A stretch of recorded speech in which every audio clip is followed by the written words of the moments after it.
Supporting this channel is simple.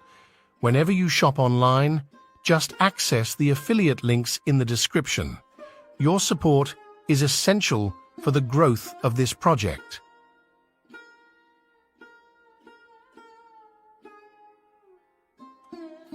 Meditation is a phenomenal empowerment that you can do whatever is needed in the world, whatever, I mean that, and still remain untouched by the process of activities that we need to conduct in the world.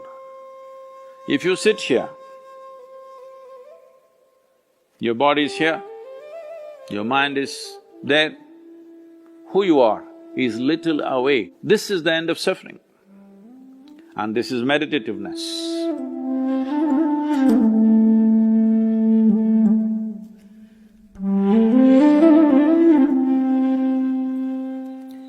Namaskaram. Everybody is suddenly, people who had never meditated in their lives, never even considered that possibility, are now suddenly talking about meditation, the need to meditate, wanting to meditate. Let us examine this meditation, what this is. First of all, what does the word meditation mean? The English word meditation doesn't really mean anything, in the sense, it doesn't say anything specific. If anybody sits normally with their eyes closed, it's assumed they must be meditating. One can sit with their eyes closed and do many things. You can do japa, tapa, dharana, dhyana, samadhi, shunya, samyama. Or you might have just mastered the art of sleeping in vertical postures. So the word meditation in English language doesn't specify anything. Generally we assume, or generally people assume that meditation means dhyana. In Tamil Nadu it's dhyanam, if you go little north, it's dhyana, if you go really up north, it's dhyan. If you go further up, it becomes chan, if you go little more east, it becomes zen. Same thing. So, what is this dimension that we are trying to describe with this word meditation? One fundamental thing that we need to understand is, you cannot do meditation because meditation is a quality. A quality is a consequence of a certain process. You can initiate a process, you can conduct a process. You cannot conduct a quality. Quality is just a consequence. It is like you want flowers in your garden. You don't sit there and do flower meditation. You know what happened to the flower people If you want flowers in your garden, you don't have to think flowers. You have to think soil, manure, water, sunlight. If you conduct this process of these ingredients properly, flower and fruit is a consequence. But today, the world has become so goal-oriented. Because they're so goal-oriented, they are not interested in the soil, definitely not interested in the manure and all the other things, but they want flowers and fruit. If you want flowers without soil, manure, water and sunlight, well, you will have to settle for plastic flowers. Plastic flowers are very wonderful, Those who think of utility, it serves you in many different ways. It comes with a 5-year guarantee. Flowers are a nuisance. If you keep flowers in your house, you have to look at them at least 5 times in a day, what's happening, are they thriving well or not? But if you keep plastic flowers in your home, 5 years guarantee, unlike your life. So essentially, the dimension and the process that you're referring to as meditation is very life-oriented. When I say life-oriented, today largely you're material-oriented or at the most mind-oriented, maybe emotion-oriented or physical body, which is a material again. Largely life has become like this.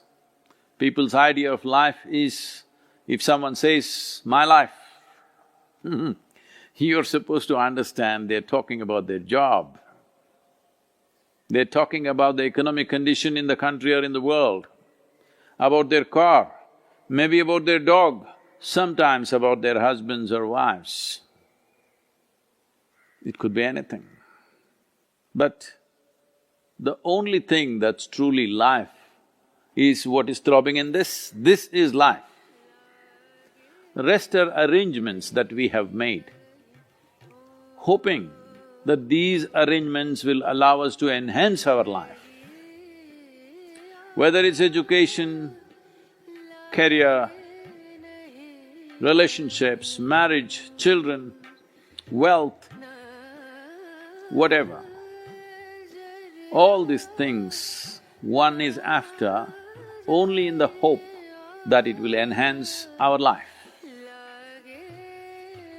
As you know, most people, instead of enhancing their life, largely get entangled with these accessories. Accessories have become larger than the life process. Well, I think in a very cruel way.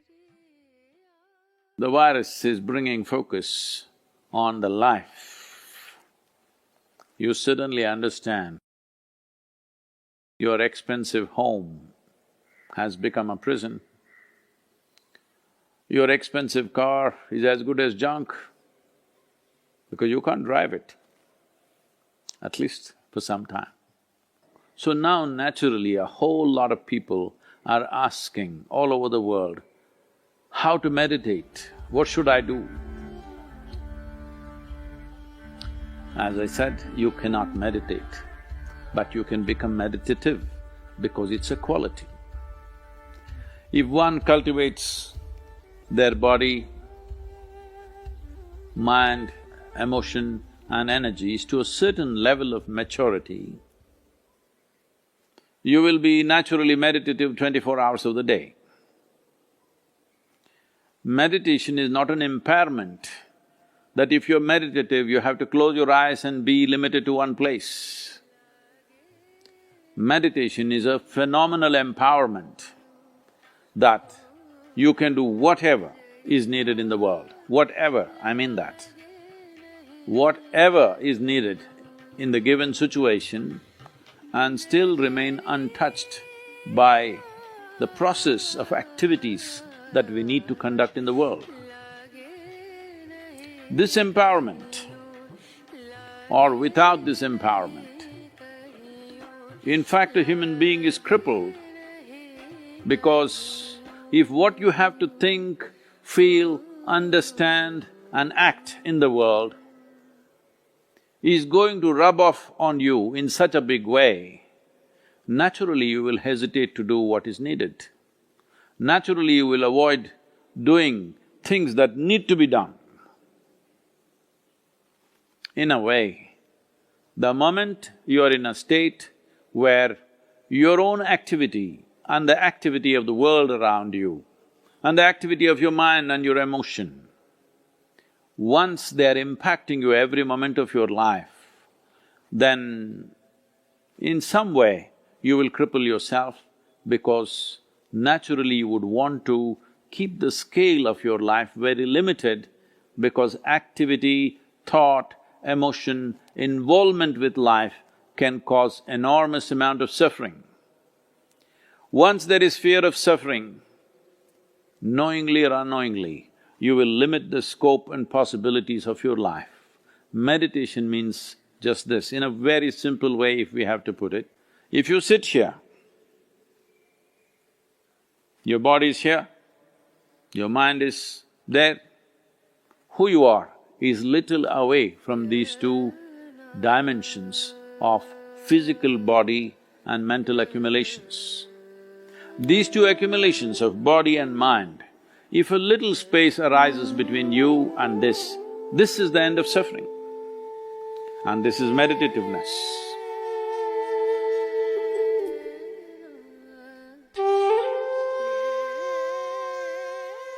Isha Kriya is an extremely simple process but a powerful tool.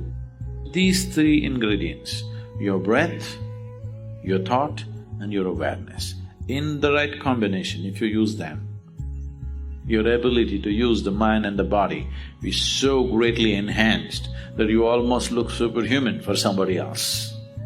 But I'm telling you, this is human. This is not about being superhuman. This is about realizing being human is super. Europe was not going that way after World War II, but now once again they're going that way. We are all enjoying it. When it really happens, we say, oh, we're shocked, we're shocked. Without war, a lot of people cannot survive. If this one and this one does not solve their problems, the world's problems are never gone.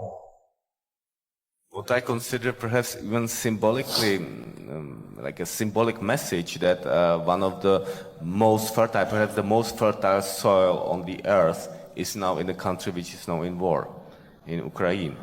What perhaps… what can we say about that? Or is it… based on my information, like the extremely fertile soil in Ukraine is up to 4 meters, the black soil, the most fertile soil on the earth. So how do we… what do we do? See, the thing is this, when nations across the world, almost without exception, fortunately, Europe was not going that way after World War II, but now once again they're going that way. Almost every nation has invested enormous amount of money in building and stockpiling arms, armaments, bombs, missiles, smart bombs. I don't know how a bomb can be smart, it's the dumbest thing to do. It is the dumbest thing to do.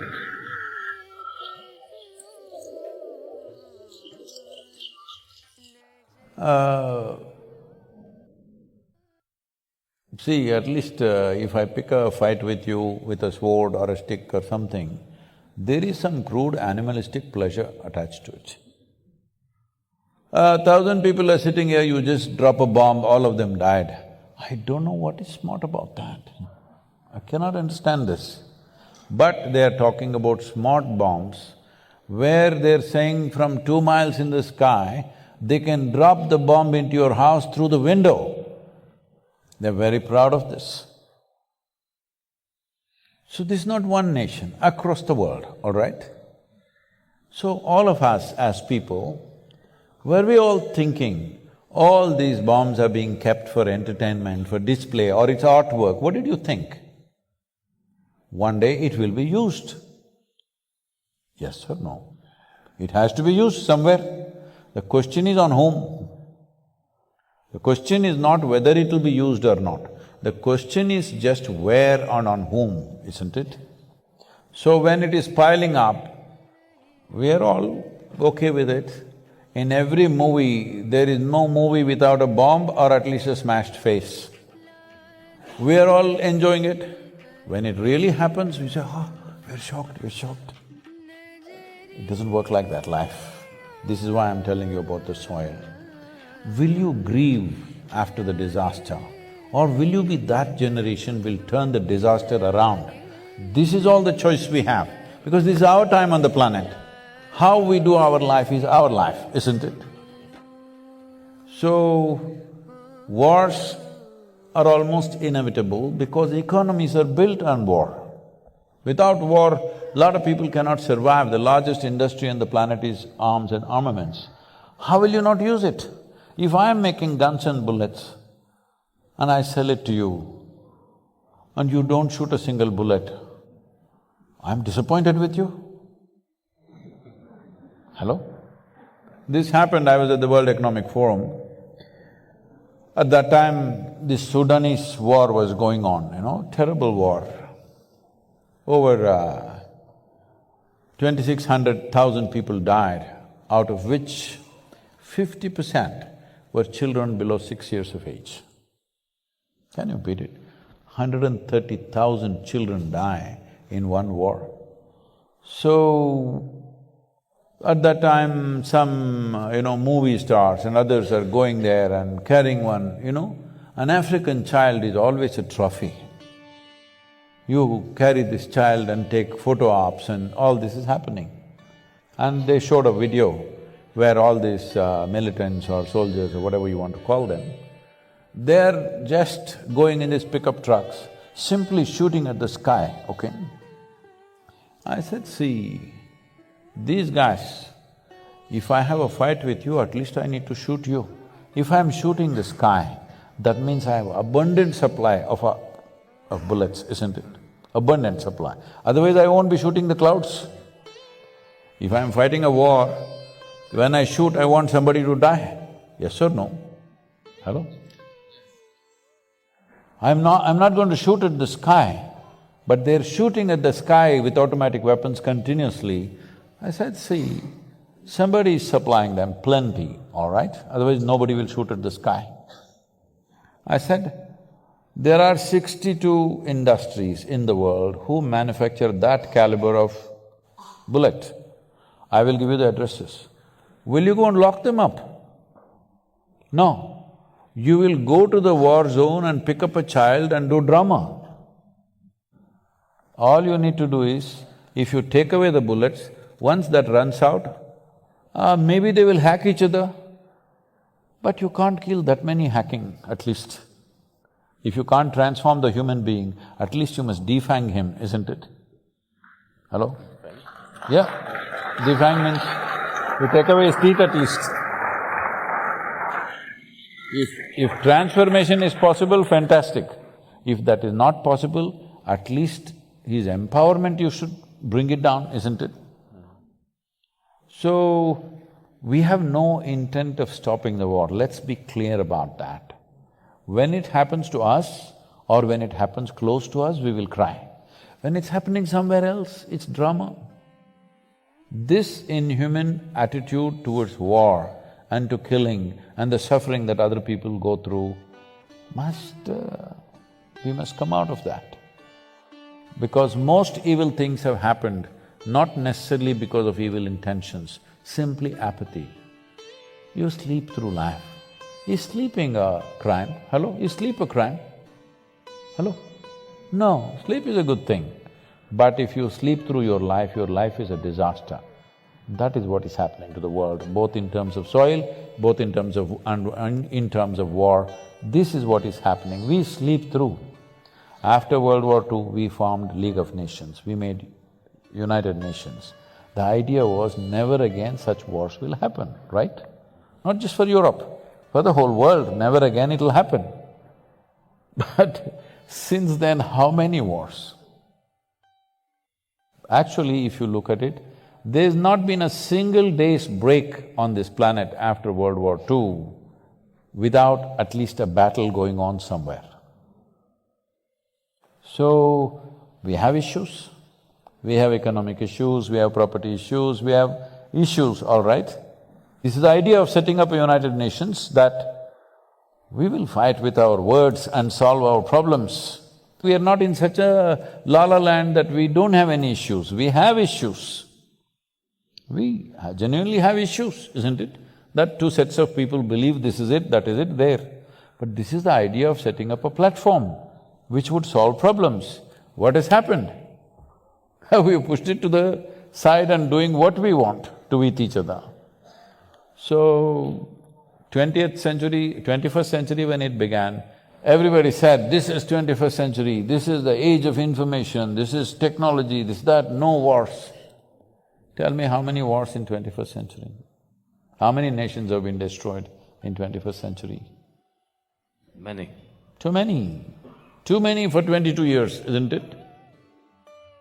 So how do we wake up? See, these are things that you can't turn around overnight, but first thing is, within your hearts, your anger and hatred must go. I must tell you this. I used to attend a lot of world peace conferences at one time. For about 2 years, 2.5 years, I attended a lot of international conferences. Then I saw, for a whole lot of people, this conference hopping itself is a profession, they're making a living out of it. I'm the only idiot sitting there thinking we are working for world peace.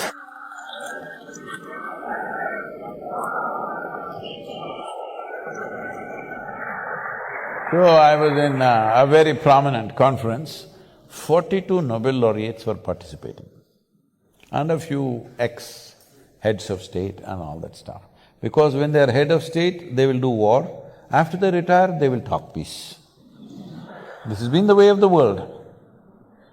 So, I was here and this is the third day afternoon. One particular Nobel laureate, it's his turn to speak and after that I'm speaking. So he came up and this podium is a little exposed, a proper big podium, the wooden thing. So he went and stood behind that and he opened his file.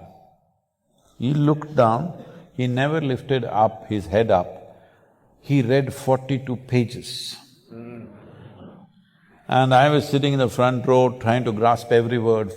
I'm watching every page. 42 pages he flipped. Then I look around, the hall is absolutely peaceful. Because everybody, except the security and a few staff who are standing, everybody has fallen asleep. Then I thought, this is world peace for sure.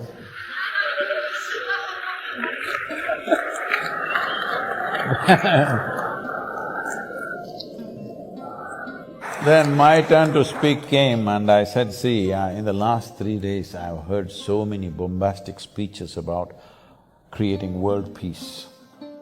But I'm asking you sincerely, how many of you can place your hand on your heart and say, your mind is peaceful? Because if your mind is not peaceful, if you can't make your mind peaceful, making the damn world peaceful is out of question. Because what you are seeing in the world is a larger manifestation of what's happening in human minds, isn't it? If there are no human beings on this planet, world is peaceful, isn't it?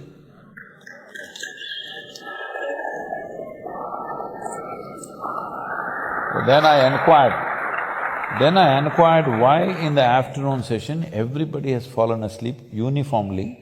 There was a certain unity about it, except me and a reader, he's not a speaker, a reader.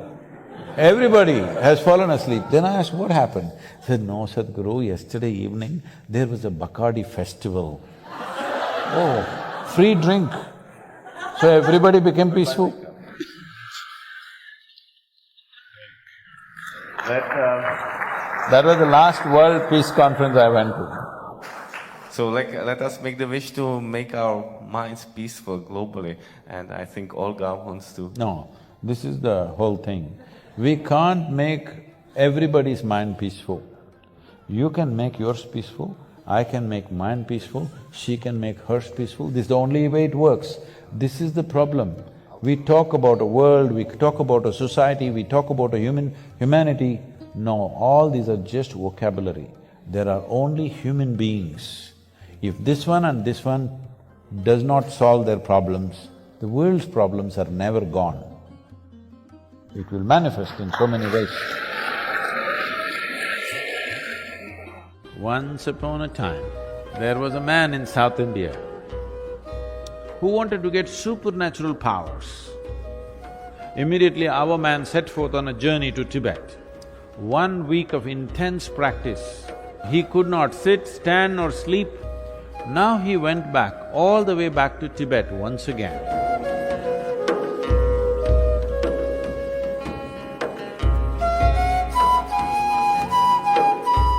Many things in life seem to be romantic and magical. Right now, the flowers are blossoming in the jasmine plant out there.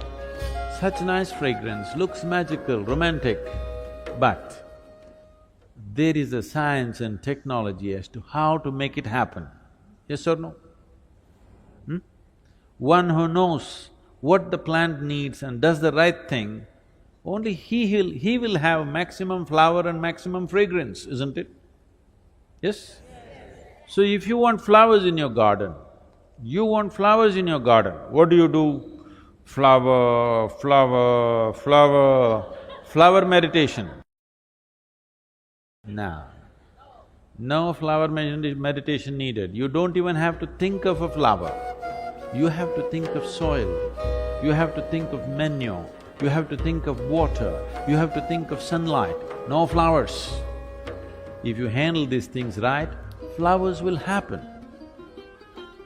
Flower is a consequence, fragrance is a consequence, it is not something that you do. Similarly, meditation is not something that you do. If you handle the body, the mind, the emotion and the energy properly, you become meditative. If you try to meditate, you will go crazy. I must tell you one story. Once upon a time, there was a man in South India who wanted to get supernatural powers. What are supernatural powers, you know? Supernatural powers, you know what they are? Somebody wants to walk upon water, somebody wants to fly without an airplane, everybody walks on the floor, so somebody wants to walk on the ceiling. Essentially, circus. They want to do something that nobody can do. So the man wants supernatural powers. He went from guru to guru. So many gurus he saw. Everybody said no. Then someone told him, these South Indian gurus, no good, no good. Because they're too conservative, they won't give you all this. I know a monk in Tibet where he has all the supernatural powers you want and he is willing to give it to you. Immediately our man set forth on a journey to Tibet. From South India to Tibet, walking across Himalayas, not an easy journey, but our man is determined. He wants supernatural powers, so he went all the way. He went to this monastery, the Buddhist monastery. The culture in the Buddhist monastery is very different from what we know here in South India. Here, people have been taught that Atiti Devo Bhava, that means a guest is God. If somebody comes to your home as a guest, you must treat that person like a god. Even if he happens to be your enemy somewhere else, when he comes to your home, you must treat him like a god. You must be saying in India, people see you and they're doing this because they want to treat you like a god. Because you come here, when they come to your place, they'll be different. But now that you're here, they want to treat you like a god. But in the Buddhist monastery, there is no such culture. If you go there, nobody will ask you who you are.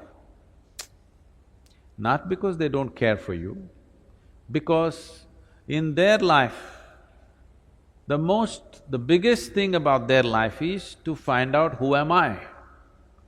If a new person comes just now, as soon as he comes, you ask him, who are you?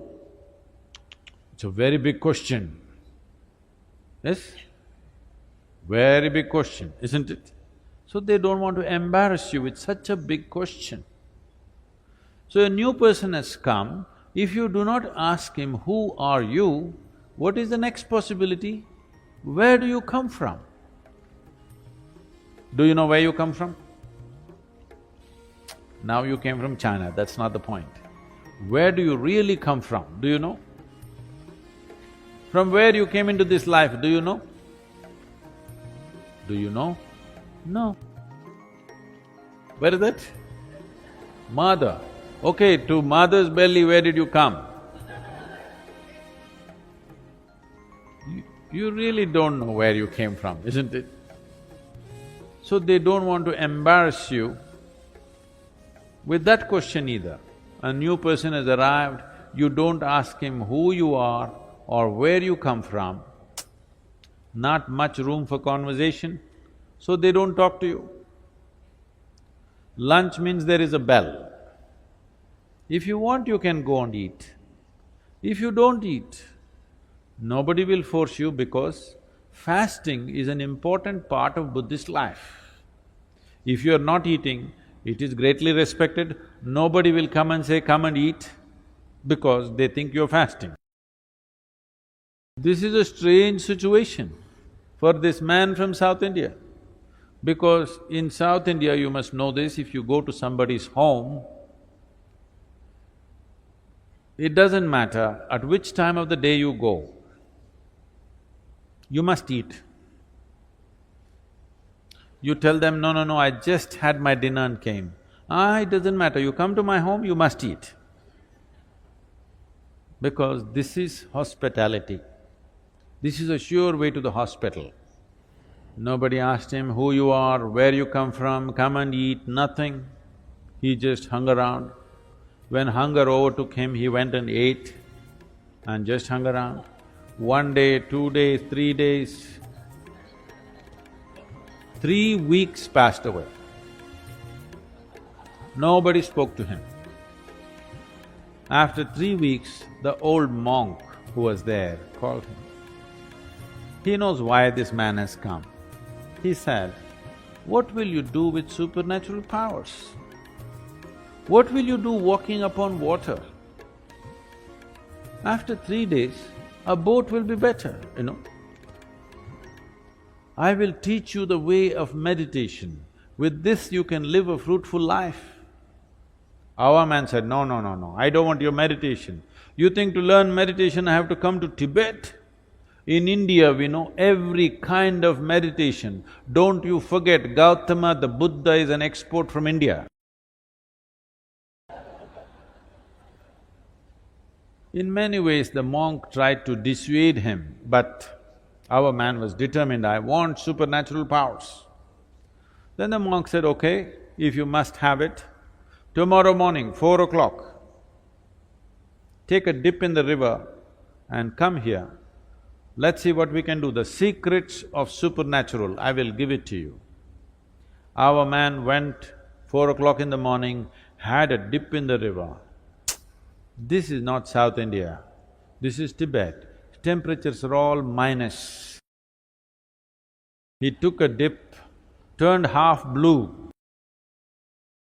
He went and sat in front of the monk. The monk looked at his condition and his determination. He said, see, this is very simple. There are 3 mantras. You utter these 3 mantras 3 times over, all the supernatural will be yours. Shall I reveal the mantras to you? Buddham sharanam gacchami, Dhammam sharanam gacchami, Sangham sharanam gacchami. These 3 mantras 3 times over you utter, all the supernatural is yours. Only thing is, when you're uttering the mantra, you should not think about a monkey. Is that all? That is all. Can I go, please? Our man came out of the monastery really jumping with joy. The fool of a monk revealed all the secrets of supernatural, and he tells me, don't think about a monkey. What does he know about my culture? Here we think of Vedas, Upanishads, Brahma Sutras, these are all the great scriptures. Why will I think about a monkey? Am I a hunter? I have not seen a monkey in the last 10 years. Like this, thinking about monkeys, he came down to the Indian part of Himalayas. There is a sacred river in India. You heard of this? He came down to the sacred river Ganga, had a dip in the river, sat down. Buddham, monkey. Monkey means another dip in the river. Sat down. Buddham, monkey. Another dip in the river. Buddham, monkey. Another dip in the river. In various yoga postures he tried. Bu means monkey comes. 1 week of intense practice, he came to your place, he does not have to do anything. Only monkeys, inside monkeys, outside monkeys, a universe full of monkeys. Now, he could not sit, stand or sleep, monkeys everywhere, inside, outside, everywhere monkeys. Now he went back, all the way back to Tibet once again. He went to the monk and said, I don't want your supernatural powers, first relieve me from these monkeys. Now, this is the nature of your mind. If you say, I don't want something, only that will happen in your mind, isn't it? Only monkeys. No, don't think of a monkey. No, you cannot think of a monkey. Only monkey. The more you do that, more monkeys will happen. Or what I'm saying is, without understanding the fundamental nature of the mind, if you try to do something head-on with it, you will go crazy. So many things that you think you want to forget, you will never forget. Things that you want to remember, you always forget, isn't it? Yes or no? Huh? Because without understanding the fundamentals of mind, we are trying to operate the mind. This is the most sophisticated machine on the planet, but you're going at it somehow. If you go at it somehow, sometimes it works. Most of the time, unfortunately, most people's minds are working against those people. When you were 5 years of age, when you were only that much, how joyful you were, and today, how joyful you are. Has it gone up or gone down? That means your mind is working against you. It is working against you simply because without understanding the fundamentals of what it is, you're trying to operate it. If you have a sharp knife, you must have a steady hand, yes? Yes or no? If you have a very sharp knife, you must have a very steady hand. Unsteady hand, you will either cut yourself or cut somebody. Yes or no? That's all that's happening right now. Once you became a human being, you have a sharp knife, no steady hand. That's why yoga, to create a very steady hand, so this sharp knife can be used the way we want, that it will not cut us all the time. Right now, all the misery that you see on the planet, all the human misery that is happening on this planet, where is the manufacturing unit? Shanghai? Where is the manufacturing unit? In your mind. Every kind of misery is manufactured only here. This should be manufacturing bliss for you, ecstasy for you, but it's manufacturing misery because there's no stable platform, it's all over the place. Once this mind begins to work for you, once you are blissful by your own nature, there is no fear of suffering. Once you become like this within yourself, that your mind takes instructions from you, whatever happens, I will keep this blissful, this will become magic. This will become a fantastic instrument of well-being. Now you would like to explore the full depth and dimension of this life.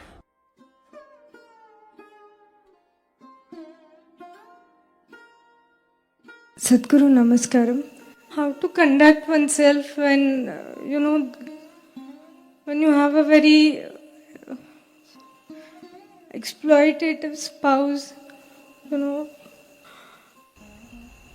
You're talking about how to conduct him or yourself? myself. No, actually you want to know how to fix him, right? No, Sadhguru.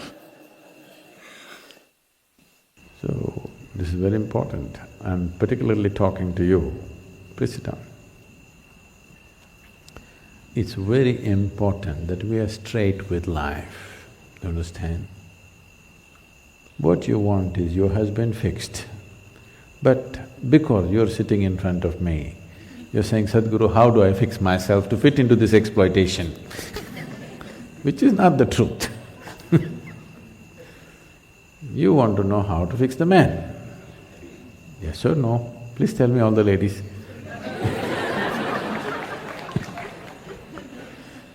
If you perceive him, we don't know what he is, we're not talking about your husband. I do not know what he is, but if you perceive him as exploitative, obviously you want to fix him, isn't it? If you perceive yourself as a problematic wife, then maybe some thought about maybe I want to fix myself will come up. When you perceive somebody as exploitative, the intention is to fix them, isn't it?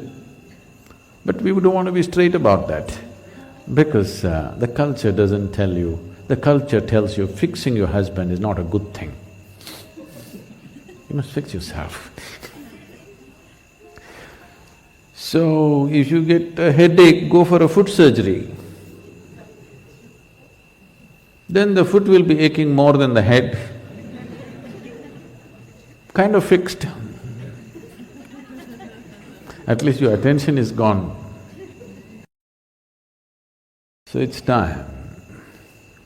If we are concerned about life, it's time that we are 100% straight, at least with ourselves. Maybe in the world we don't know what profession you have, what situations you have, we don't know how straight you can be.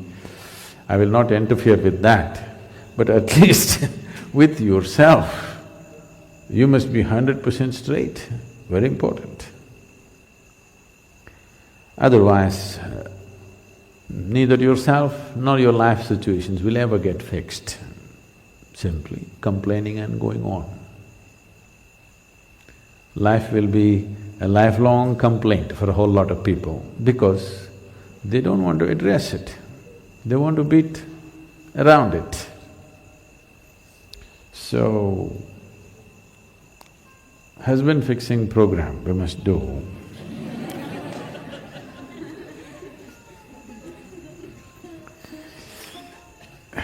No, we fixed a whole lot of them because they became meditative and suddenly their exploitative nature went away because now they're busy with something else.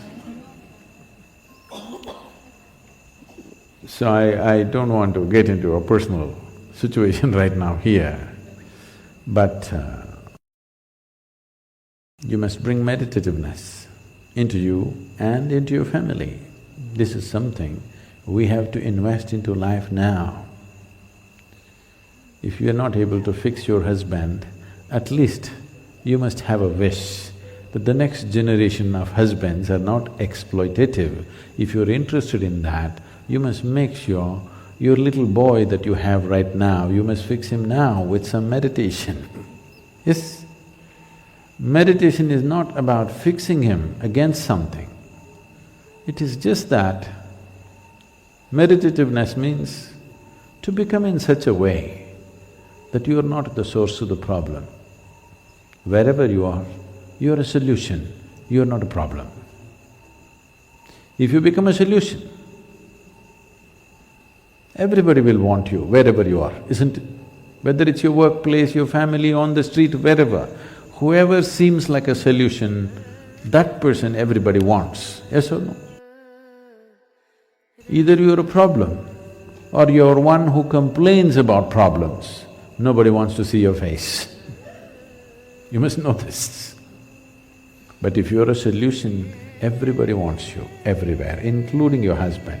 He will desperately want you if you are a solution to his life. Yes? So, it's important, not just you as a person, I'm saying everybody. It's important we understand. We need to understand. If we don't make this piece of life a pleasant piece of life, first of all, this is a fundamental thing. If you do this, after that you decide whether you need marriage, you don't need marriage, you need children, you don't need children, all these things you decide later. When this is miserable, you have no business to multiply it. Yes or no?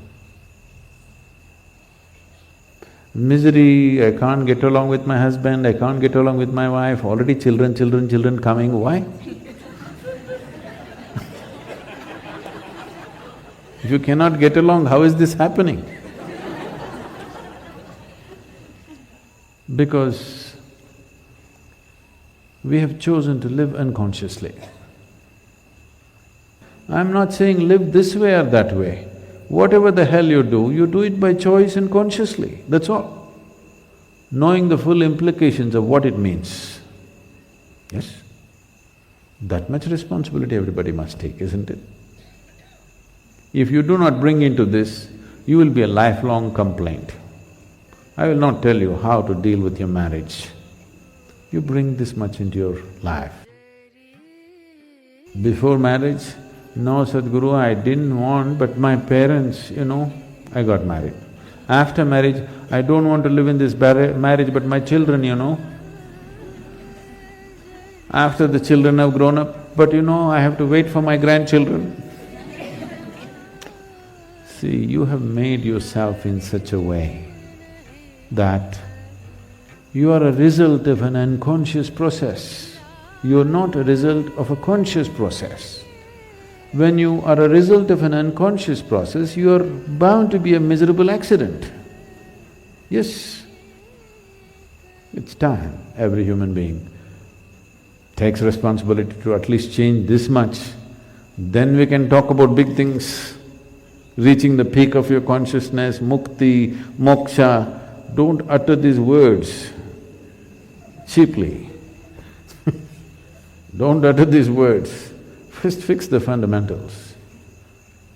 The fundamentals are just this, whatever the hell you are right now, it's yours. Either you must have the courage to change it, or you must learn to settle into it. Yes? Yes or no? Either you must have the courage to change it, or you must learn to settle into it. One of these things you must do. Simply endless complaint for the rest of your life is no good. It is just that we must understand, if we are in a certain state, everything feels like it's against us. You fix this, after that you decide which way your life should be. You stay there, there's a consequence, you get out, there's a consequence. Everything there is a consequence. But at least let it be a conscious consequence, instead of being a helpless, unconscious state of existence. 3:45, 3:40, I just come awake, because some changes happen in the nature at that time. My body just comes awake. If I want, I can get up and do what I want. If I don't want, I can sleep some more, but it always comes awake. So you have to bring some sensitivity into the system that, see, you are a product of this planet, yes or no? Whatever nonsense individuals may think about themselves, we are all just a pop-up from this planet. You've seen those pop-ups on the computer screen? Pop, pop, yes? You're just a pop-up, you'll be gone. You can't believe you will be gone. Ah, me? I will be gone? Yes, all the very smart people, countless number of people who walked this planet before and you and me, where the hell are they, huh? Not a sign. All became topsoil, isn't it so? Weren't they pop-ups? Aren't you a pop-up? Poop, poop. You may think you have a great life and this and that. As far as the earth is concerned, it's just recycling its soil. Just throws you up and draws you back, throws you up and draws you back. So in this little pop-up, the important thing and the most important thing is, you create sensitivity within you, such sensitivity that every dimension of life comes into your experience. Before you fall dead, is it not important you experience this life in this fullest possible scale? Yes or no? Experience means people think we must party every day. No, same damn thing how many times you will do. There is much more for the human life to explore. You must become sensitive. When I say sensitive, because the word sensitive is used in a wrong way, in the sense, when people say, oh, she's very sensitive, we are supposed to understand, she will get hurt for just about anything. Yes? No, being sensitive to life and being ego-sensitive are two different things. Being sensitive to life means if you walk into this hall, you experience everything that's here, you don't miss a thing. If you walk outside, you don't miss a thing. Every dimension of life should come into your experience. This happened. Shankaran Pillai bought a what? He bought a work donkey. And the man who was selling the donkey said, see, this is a very sensitive donkey. You cannot beat this donkey. You cannot use bad words, you cannot abuse this donkey. Shankaran Pillai said, that's great. Every day I'm tired of beating these donkeys and abusing. Every day I have to use filthy words to get these donkeys moving. I like a sensitive donkey, and he paid little extra bonus for the sensitivity of the donkey and took it home. He left it in the barn, and tomorrow morning he has to go to work. He went there and told the donkey, please let's go. No response. He said, please, let us go. Nothing. He went down on his knees and prayed. Nothing. You're not supposed to abuse it, you're not supposed to beat it. Not knowing what to do, he went back to the man who sold the donkey. See, I requested, I pleaded, I prayed, he's not responding, what am I supposed to do? That man said, is that so? Let me see. And he came. He picked up a thick stick like this. One whack on the head. And then he threw the stick and said, come. The donkey followed. Shankaran Pillai got furious, you idiot, you said it's a sensitive donkey, and the way you hit this animal, I've never hit an animal like this in my life. He said, no, he's very sensitive, first you have to get his attention. So, developing sensitivity means, if you simply close your eyes, you must know what phase of moon it is right now, because all this is playing in your body. Every day it is playing in your system. Do you see if it's a full moon or a new moon, the entire ocean is coming up? There are tides, isn't it? You ever been to the ocean side or you don't? You do? There are tides? Yes. The whole ocean is trying to rise. 72% of your body is water. You think nothing is rising? It is. For every position of the sun, moon and many things that are happening to the planet, they're happening to you. You must become life-sensitive. Then you will know how to manage every aspect of your life. Don't become ego-sensitive, don't become society-sensitive. Life-sensitive if you become. What's happening with this life if you know this one thing all the time? You will see, you got your GPS on. There's really no problem, you will never get lost. It doesn't matter who says what kind of situations you're put into, you are never ever lost because you're life-sensitive. This is all this life needs, that this has to become life-sensitive. Right now, we have developed a psychological structure which has got nothing to do with life, it's got something to do with the social scene, got nothing to do with the life. Thank you very much. I think people… Are we okay? Because people are looking at watches, so I thought I've exceeded my time. That was the last question we were taking. If you have any other questions, you can put it up on social media. Sadhguru, we would like to thank you so much for gracing us with your presence today. We would like to thank…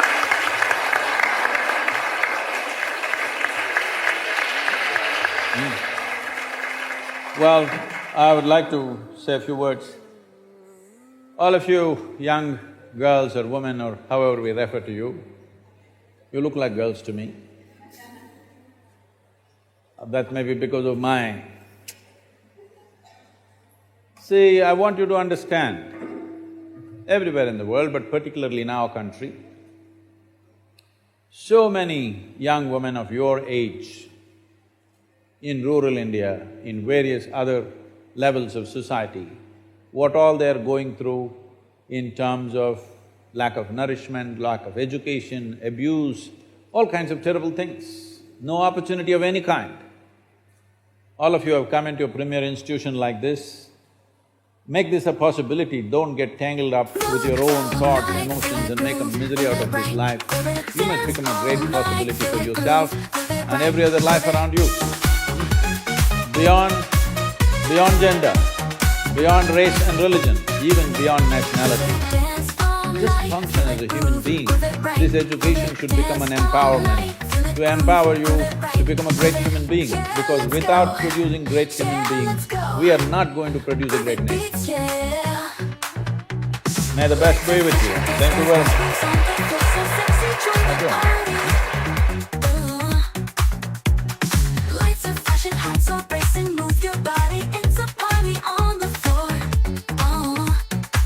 We appreciate your presence and active participation. Let's continue this journey together, exploring new horizons and sharing our light with the world.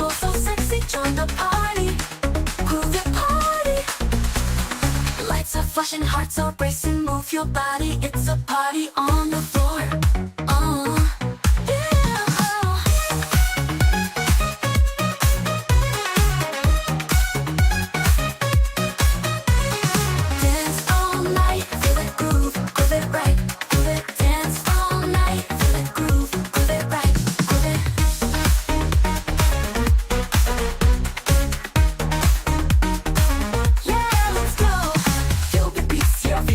Let the music give you a chill.